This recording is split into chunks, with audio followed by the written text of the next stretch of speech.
Huh? Khama Seretse. Oh, Khama Seretse. Yeah. Oh, up there. Yeah, up there. Kakala.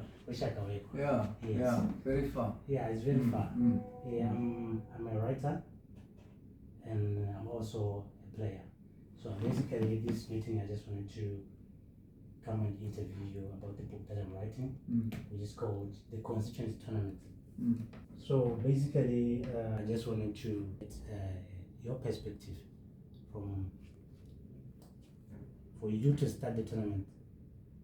What was the problem that you were trying to solve on this tournament? Yeah, well, I was engaged, as you know, when I was president, in going around the country and meeting as many people as possible to hear what their issues and their problems were, so that I could come up and fashion programs and policies to address those. And I thought that instead of us always coming out with a manifesto telling people what we are going to do, we need to get that feedback directly from people themselves. So I remember the idea of the constituency tournaments came to me. I remember I was in the Kalahari South constituency. And then a young person stood up at the meeting and was saying that Kana Bone in that area, they are not able to participate in the formal leagues, the BFA, because of their distance and other factors, logistics and administration. So they feel left out, because they always hear about the Super League in the first and second and third divisions, but it's not in the area. So then that gave me the idea that, okay, let's try to encompass and embrace a lot of young people who would like to be involved in playing football or doing various other sports in the country. So we came out with the Constituency Tournament. And we called it the Constituency Tournaments because that was the easiest way to structure the thing. So we started at ward level, and then went to constituency level, and then regional, and then national.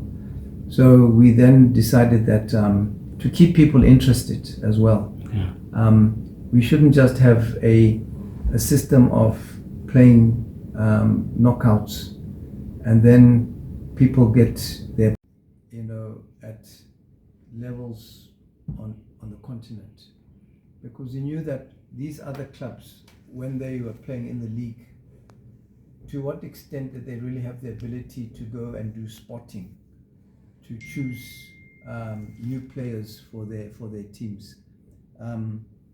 So by having constituency tournaments, it gave people the opportunity to go and scout for players for the clubs which were in the league. And that way, it would also improve our performances at national and at continental level. But then, back then, yes. Since if I can speak on a perspective of a player, because I was a player and I was living the dream, of which it gave us an opportunity for us to be able to dream, so that we can maybe play professional football or something.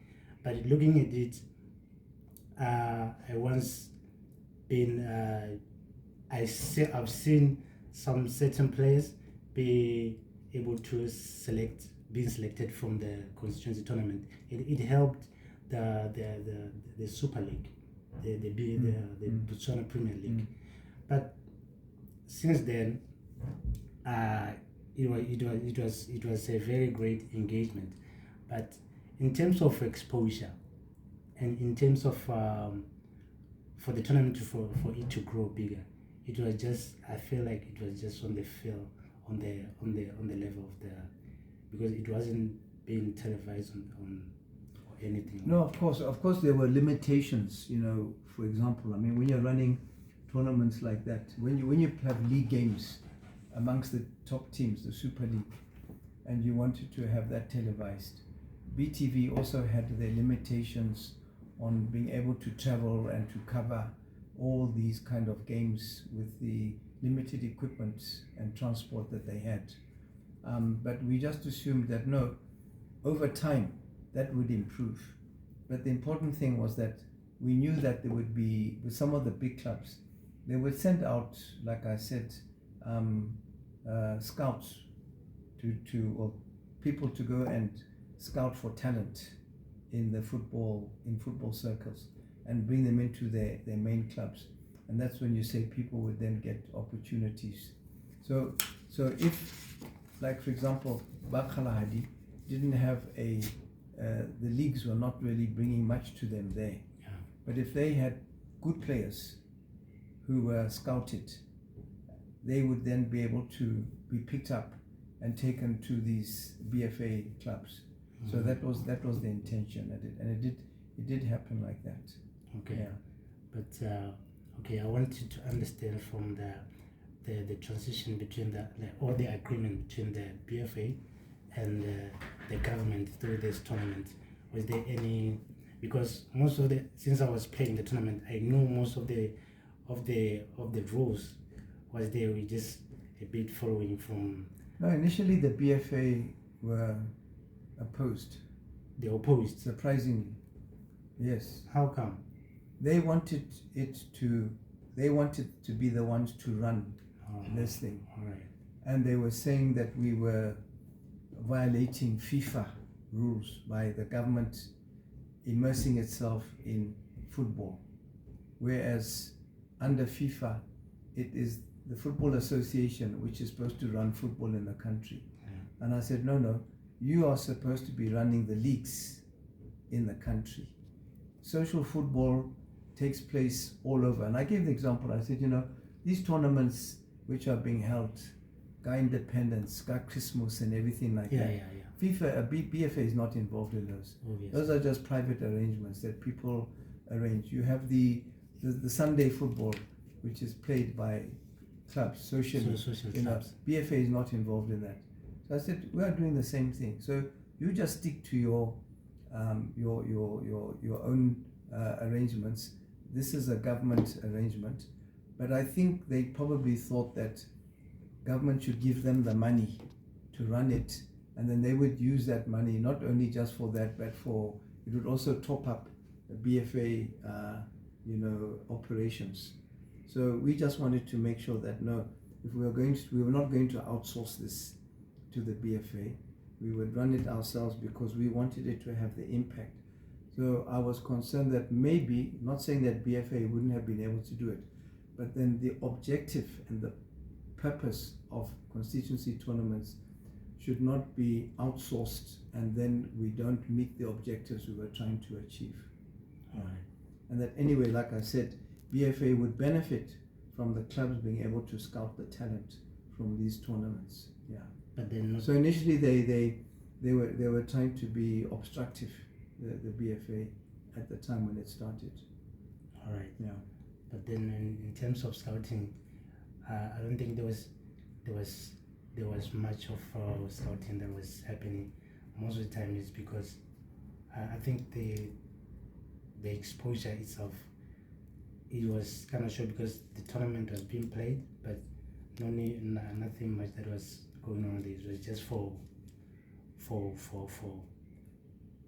enjoyment. Yeah. Well, I think with the teams in the league, if they weren't doing much scouting, it's probably they felt that the quality of the players they had were sufficient. And then, unlike professional football, if we had that standard of professional football in Botswana, you would definitely have seen scouting, because it happens in those countries where there is the real professional football. Because there, with professional football, the standards are different. Yeah. The motivation is different. But in this case, they'll just go and say, a lot of these teams, so if you have a team, for example, say if it's Muchudi Center Chiefs, Muchudi Hela, Babatsamekang in that particular club. Yeah, they may have a few here, there, and there, but it's not that they will go out searching. Because when you go out searching and bring a player in, it's also the aspect of having to accommodate them and to transport them. It comes with expenses. So that has been some of the limitations that we have. But I do know that there were some clubs which did tell us that no, they've been able to pick up, because in the constituency arrangement, it would become known that in this place there's this very good player, Otsamekang, in this particular village. And then they would then try to say, okay, bring him over, let's try him, and so on like that. Yeah. So it would happen. But like I say, that was just I would say a side benefit. The main thing was to be able to keep our young people busy. Keep them busy and be able to grow. And it takes time. It won't happen overnight. Oh, yes. We knew that it eventually would improve the quality of football, the standards in Botswana. And we saw, and the evidence was that, at the beginning, there were so many clubs playing, and then each year, the numbers who participated grew and grew. So we used to keep records of the participants. The ministry would keep it, and they would be telling us that it's growing year by year. So you knew that there was a lot of interest in participating. More teams were being formed, in those places.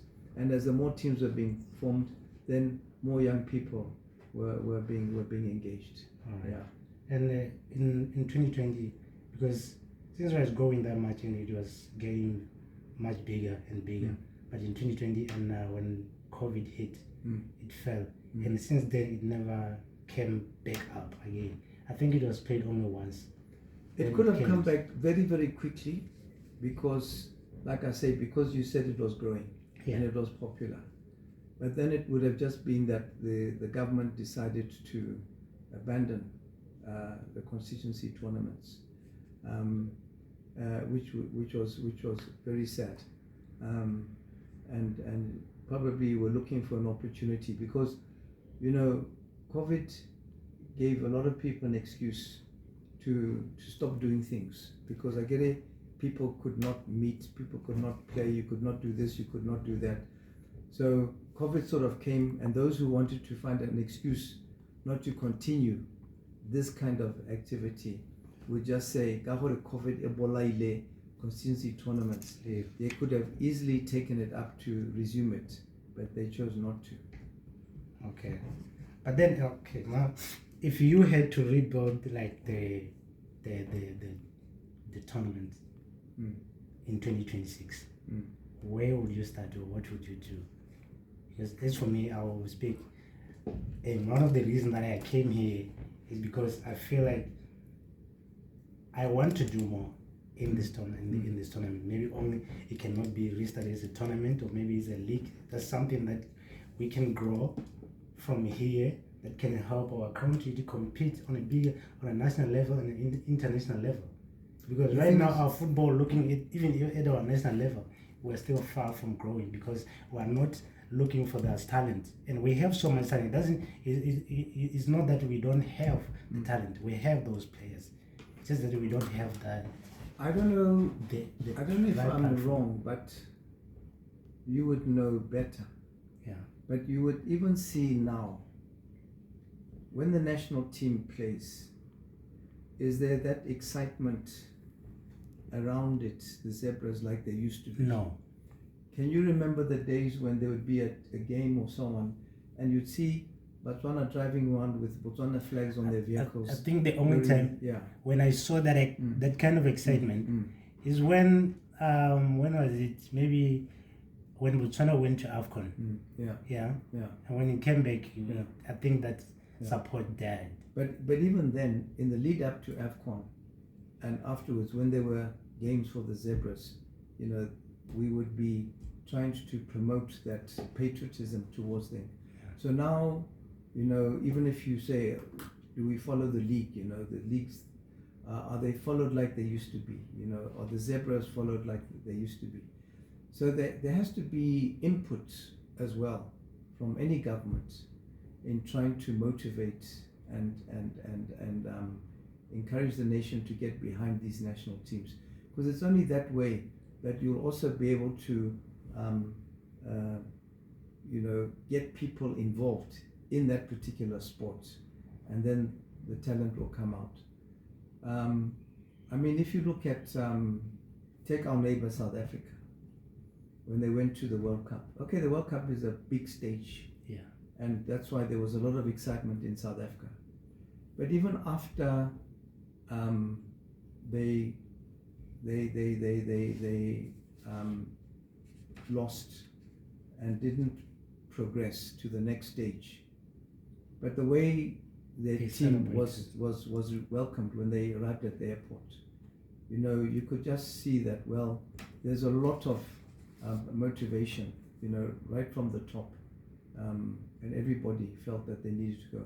And every time, you see them playing, whether it's their rugby or their cricket or so on, they turn out and they motivate. Of course, they're playing at a different level because they've been able to qualify to play at world level, because they've got the backing and the talent to be able to do so. But like I said, with Botswana, that's where we were trying to start, we were trying to head with football, even with our athletes and even other sports, to try and, we knew we were a small population, but we have shown, like with our athletes, that we can compete at the top. Yeah, we can. So that was the whole thing behind it.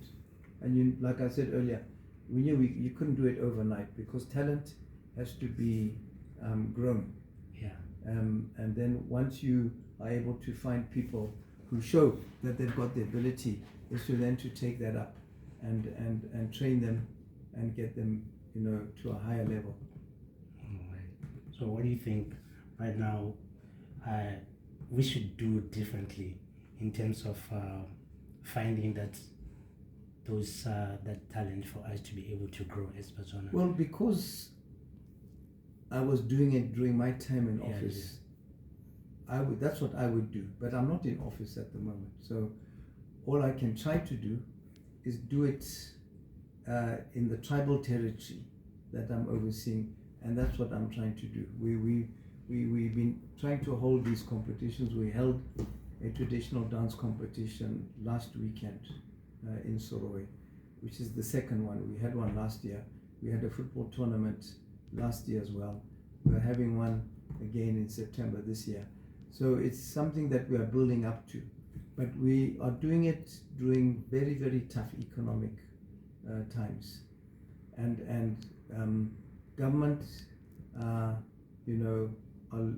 the fact that they have not been able to take on some of those tournaments, constituency tournaments, it's our arts and culture, which have now, as you would be aware, are no longer in place. We are going next weekend to President's Day holidays. I haven't heard that there's any kind of events like we used to have in the past. Yeah. But it's to do with the availability of the funding for these things. And these things all need funding, because that's how you're going to also motivate people. Oh, yes. So even though we are started doing it, but it is a struggle. Yeah. It's a struggle. It is. And for me, I can tell from my experience and from where I came from.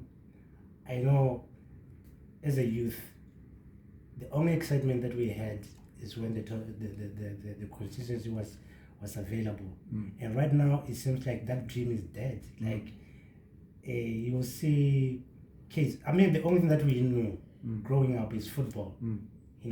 So since that dream is dead now, there's nothing that is happening. And you see some people the social club, they're playing. There's nothing that is happening right now, of which that's why I want to write this book, and I want to establish that. I want to get into that so that I can be able to help, through this sport, the people. The thing is, you see, you learn very quickly. When I talked about going around Yes. and listening to people and coming up with programs and policies, when you start instituting those programs and policies, including what we are talking about now, you will see the response from people as to whether this is something that they appreciate, that they want to be part of, and that they enjoy. And those tournaments, definitely by the numbers that kept on increasing, we knew created a lot of excitement and participation. So one would have thought that successive governments would want to hold on to that and say that, no, this is working. And we expect that governments that come in must build on what the previous ones have done and improve it and develop it even more than when it started. So yes, we were the pioneers of that, and we expected that others would follow on, who come after us, and would build on it. But of course, like I've said, they're having their own challenges, gather budget. But that's also when, even though they are depressed at the moment, the private sector, in terms of their revenues, but that's when government would also reach out to such people and ask them to take up the slack, to help government, not just to leave governments to do it on their own. During our time, yes, we were better off financially. We could do it on our own. But now when things are tight, this is when government should try and rope in the private sector to try and help. And it doesn't have to be at the same scale, because everyone is feeling the pinch. But they can start on a small scale and know that, no, as time goes on, we expect the economy to improve, you build on it, but at least you've started doing it and you keep the interest going. All right. Maybe he wanted to have a question. Okay. Yes. Okay. Something that we are also pursuing as we speak. And then the same in agriculture. Again, it's a natural thing for us here in this country, you know, whether you want to go for livestock, small stock, you know, chickens and all those kind of things. Those are things that we want to be able to start taking advantage of. And with that, you know, it's important when you talk about agriculture, we're also talking about food security. So it's not just a matter of someone having a job or someone having an income. It's a matter of survival. That here are people who are able to, we can feed for ourselves. And when we hear there are things like El Nino, which are about to hit us, we must start preparing. And when I was having a meeting with our committees just last week, I was warning them about El Nino, which is coming, which we are told is coming, and that we must be prepared for it and put in place measures to be able to ensure that we can minimize the harmful effects of whatever El Nino is going to throw at us. So in all those kind of areas. And the other thing we're trying to do is also to raise the awareness and to help the disadvantaged in our society. So coming from a zero base, and when I say zero base, I'm talking about funding. All these things we are trying to do. There is no, it's all having for us to have to raise private funding to achieve that. But once you start getting these things up and running, like the agriculture, the tourism and so on like that, they will be self-generating and be able to expand.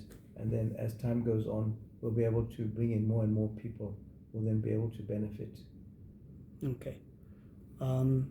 Just for reference, I was asking because now I'm more into technology.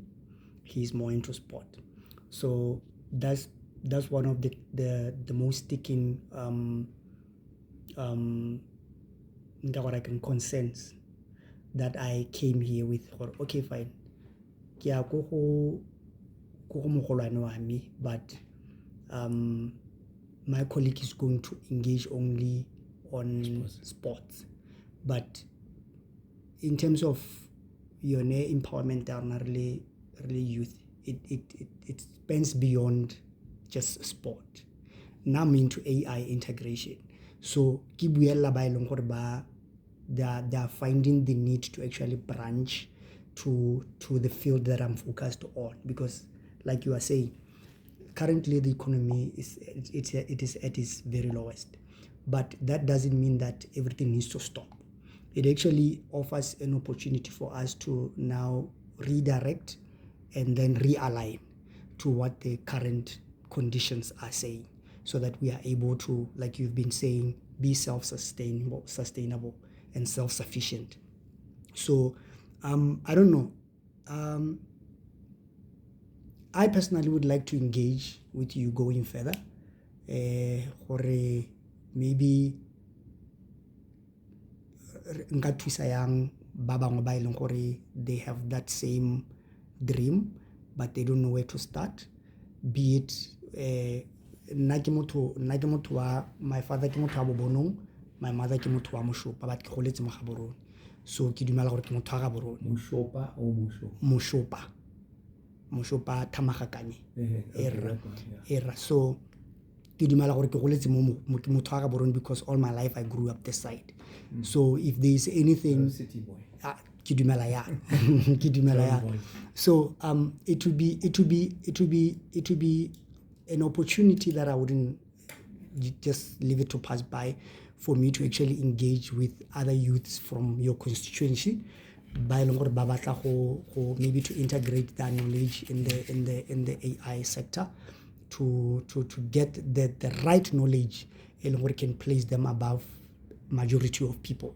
You know, one of the things I faced when I came into office, which I realized, our agricultural sector was in decline.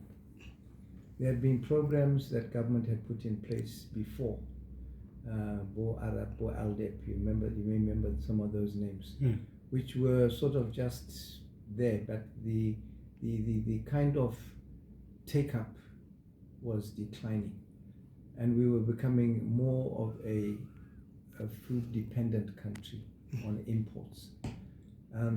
So that's when I introduced ISPAT. And in the first year of ISPAT, we tripled our cereal production in the country. And it gave me great hope and delight, because the number of people who took it up showed that actually our people are interested in going into agriculture. And agriculture is hands-on. I'm not against AI or other technologies, because some of those are needed in order to provide opportunities. But we have to strike a balance to make sure that technology does not remove the opportunity for people to get employment.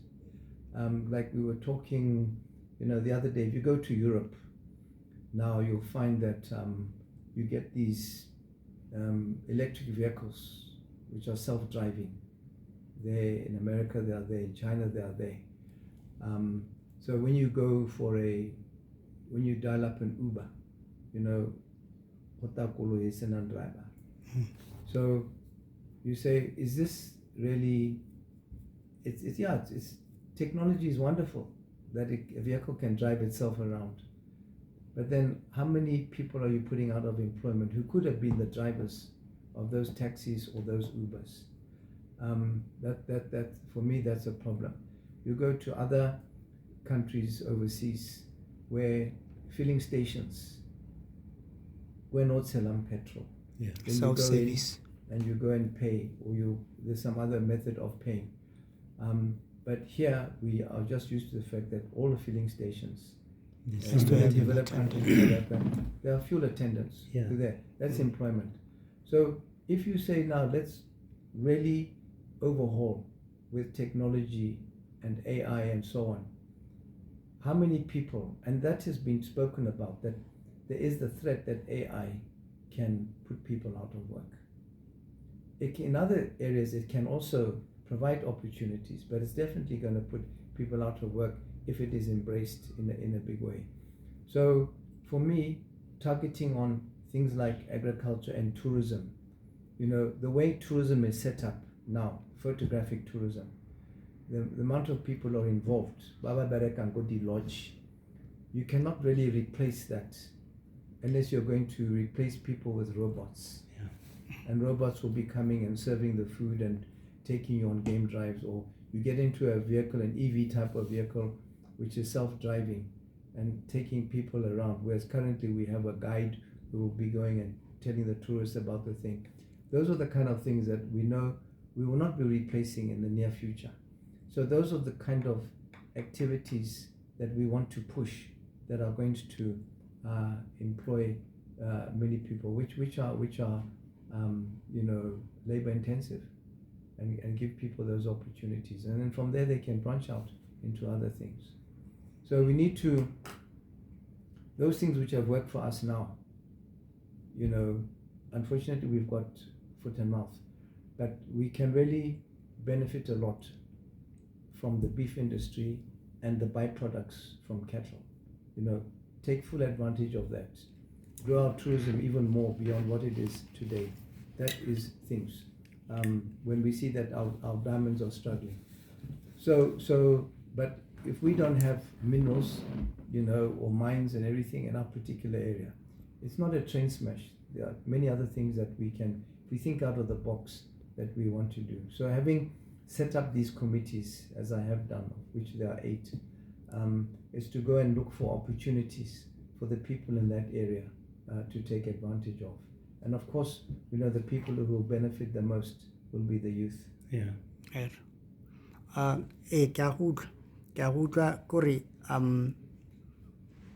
Basically, when you are more interested in something, say, would require people to be hands-on. Hands-on. Yes, but not forgetting that, we are moving with times, say, but I agree we are living in times, say,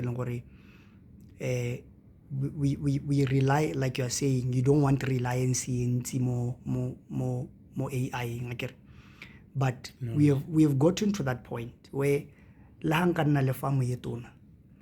for me to be able to reach all the corners, I need to have some sort of system that enables me to do that 24/7 efficiently. You want a drone or something like that? You'd have a drone that is AI operated. So for me to be able to say I want to have people come to my game, all of the animals that I have, everything, all the attraction, natural, attractive, whatever that I have within my game. There has to be means in which I reach those people. Therefore, we use what? Technology. I get it. So my concern is here. But that is not really a concern per se. The reason why I chose to branch off to AI, I worked at some point. I was depending on salary at some point. Before in apps.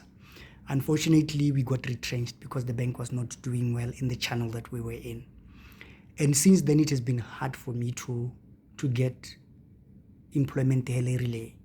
You get employed a year, contract and then from there the conditions are now not favorable to you because you are expandable. They can bargain more with you, so you end up finding yourself compromised, and then you end up saying, no, I can't follow from salary at 30,000 to salary at 10,000, or else over the time salary at 30,000, my liabilities didn't see because of that. Agree, and if I'm getting something sasotona, obviously my engagements are going to be, my commitments and engagements are going to be that shortage here.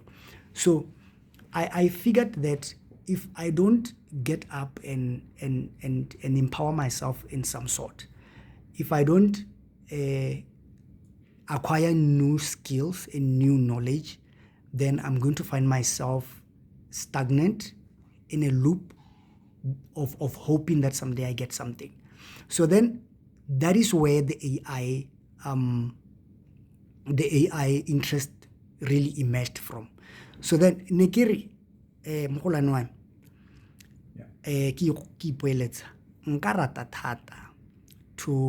to have you accord some of us an opportunity to engage with other youths in your constituency by Longhoreba.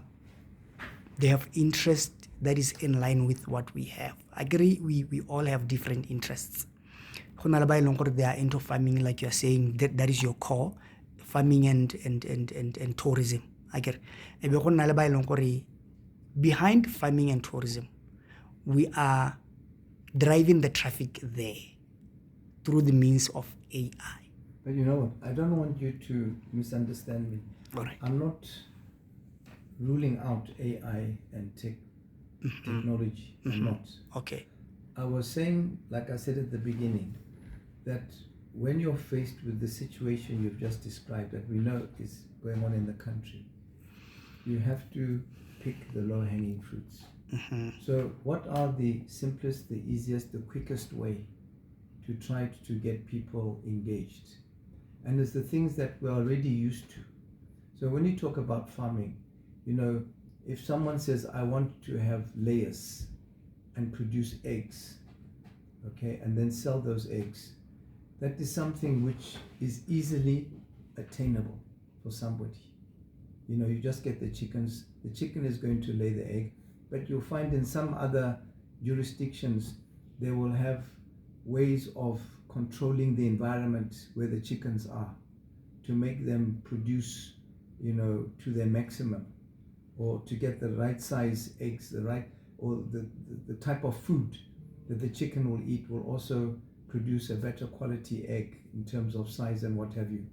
So that is when technology comes in. When you want to start growing vegetables in a controlled environment, I've seen places where they even have temperature gauges on the leaves so that you make sure that you monitor the right temperature, you gauge the moisture which is going through the plant to ensure that it is getting the right amount of nutrients and water. And that's technology, and they will produce the best. But then you go down the road and you drive along the road, maybe to Odi, you'll find a few of our people there selling vegetables that they have grown, you know, from the water down there, and they're making a living that way. So you say, fine, but you go the technology way, it's going to be very expensive, getting the equipment and setting it up and all that type of thing. What's the easiest way to do it? The easiest way is to do things that we are already used to, that we are comfortable with, and that you can get people on their feet. Then, once they're on their feet, they can then develop themselves by incorporating the technology that they need and that the type that you describe. But if you're going to go straight into technology at that high level, going in at that high level, it's going to take time, it's going to take a lot more money, whereas the way we are used to doing things may not always be the best, but at least if you get it up and running, a lot of people have been successful doing it that way and continue to do it that way.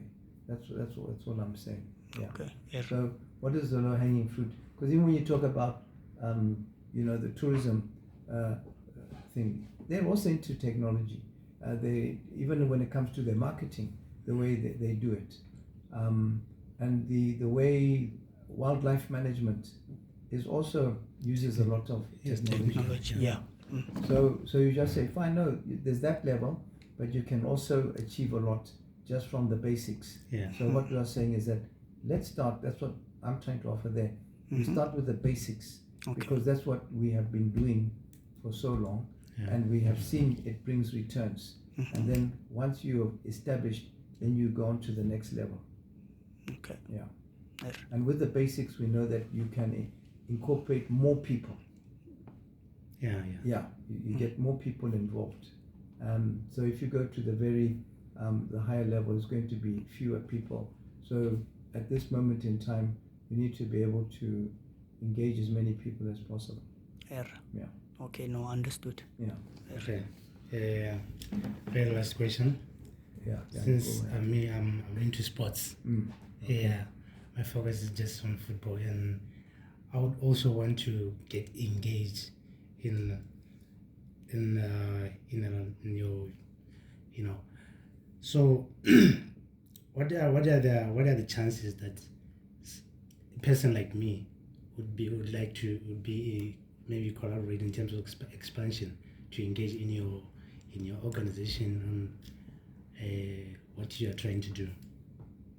Well, of course, I must admit that what we are doing it within our tribal territory. And Namasiri is a bit far from our But tribal still, I territory. agree. But it does not mean that we are not part of Botswana. Yeah. So if there's any Botswana who wants to come in and offer their services, they're welcome to do so. We're not being tribalistic. We just said, okay, we have a tribal territory, we're responsible for these people, we're going to try and grow them. And anybody from anywhere who wants to come in and be part of that is welcome.